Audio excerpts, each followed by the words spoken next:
Welcome back my channel. Kali ini kita akan membahas teori-teori tentang Koyong Kagami no Seng. Seng sempat jadi desa Posa, desanya Luffy sebagai tempat nongkrongnya dia dan krunya. Kelompok bajak laut tenar ini ada di sana sampai sekitar 1 tahun. Tapi kenapa mereka ada di Posa? Seng seharusnya sudah menepaki Greenland, tidak seperti bajak laut es Blue. Jadi Seng sempat keluar dari Greenland untuk mencapai es Blue, berlabuh di Posa dan tidak pergi sampai mungkin 1 tahun kurang lebih. Kenapa ya Seng lama sekali tinggal di desa Luffy? Ini 5 kemungkinan yang saya pikirkan. Yang pertama, kalau menurut Mimin, mencari anak Goldie Roger. Es memang tidak di Posa, namun dia juga ada di Pulau Pajar atau Don Island, pulau yang merupakan wilayah kerajaan gua. Sementara Luffy di desa es sudah ada di wilayah hutan bersama kelompok Dadan. Patut diingat kalau Seng dekat dengan Roger. Seng malah sempat menangis saat mendengar kata-kata Roger setelah mengunjungi Log Tail. Jadi mungkin Seng ingin melihat seperti apa anak kaptennya. Kabar mengenai es mungkin terdengar ke Seng, dan dia penasaran untuk bertemu dengan anak kaptennya.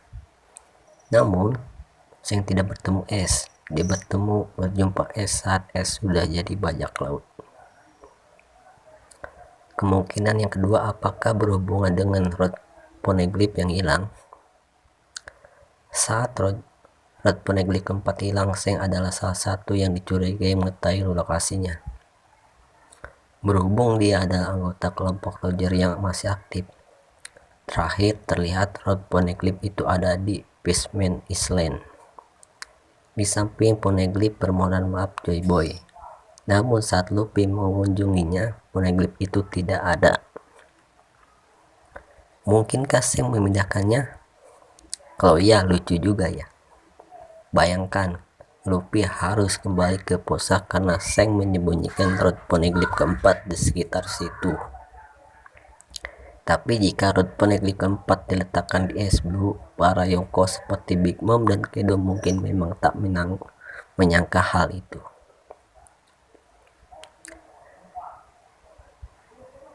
Yang ketiga, kalau menurut Mimin, Seng sekedar suka saja dengan desanya.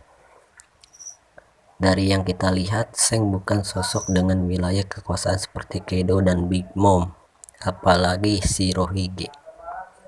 Ada pula yang dapat perlindungan bajak laut rambut merah, namun Seng terus berpindah-pindah posisinya. Jadi Seng ada di es Blue meski dia sudah mengukur nama di Greenland. Bisa saja beneran hanya karena dia ingin bertualang saja. Kemudian dia sampai ke Posa dan ternyata suka duluan dengan desa itu.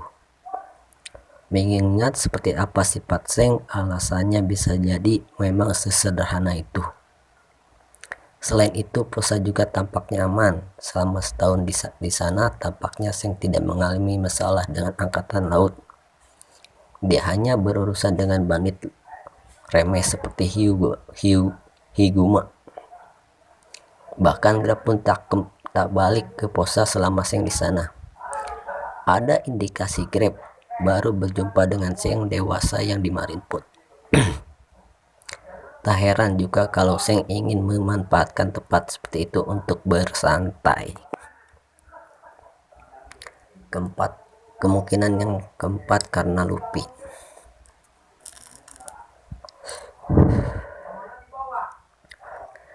Seng pada akhirnya begitu terkesan dengan Luffy hingga ia menyerahkan topi jerami Roger padanya.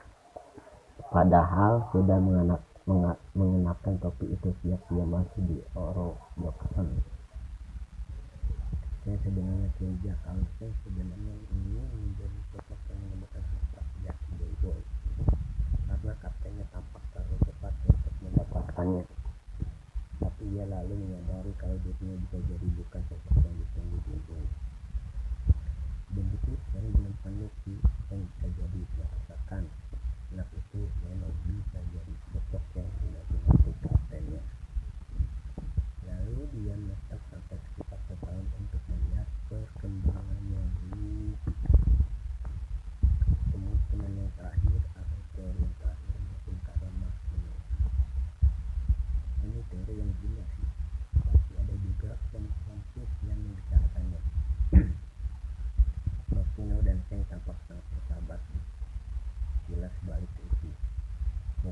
Steng dan Makino diam-diam adalah kekasih. Makino memang baru punya anak setelah Steng itu, namun itu pun bisa saja dibayangkan si Steng diam-diam mengunjungi kota sate Pilapian. Lalu dia mengabarkan kepada Makino supaya Makino tak khawatir. Proses mengabarkan itu lalu berkembang ke hal-hal lain. Yang bikin penasaran juga, Oda tidak mau menjawab siapa ayah dari anak Makino. Saat ditanyai di volume 3, Oda hanya mengatakan ayahnya mungkin orang itu. Nah, itu 5 kemungkinan orang